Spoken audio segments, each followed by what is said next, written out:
Hello, good day guys!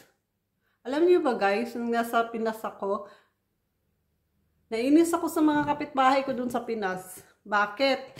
Kasi pag nakita nila na nakabihis ako, or kahit yung sa pamilya ko, sasabihin sa'yo ka pupunta.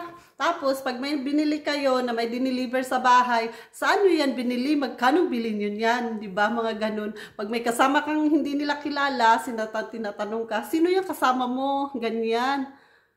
So, ang daming tanong guys, naiinis ako.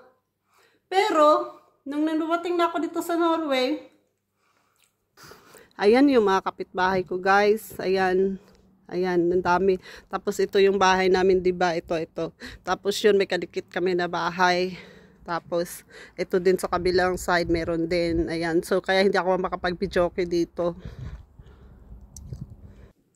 Yung kapitbahay ko dito sa Norway, hindi nila ako kinakausap. Hindi nila ako kinakausap. Hindi ko sila kilala.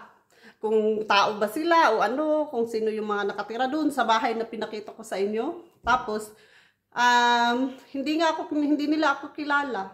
So, walang nagtatanong. Tahimik ang buhay ko dito, guys. Pero nakakamiss yung kapitbahay ko sa Pinas. Oh, namimiss sila. Shout out sa mga kapitbahay ko. Hello.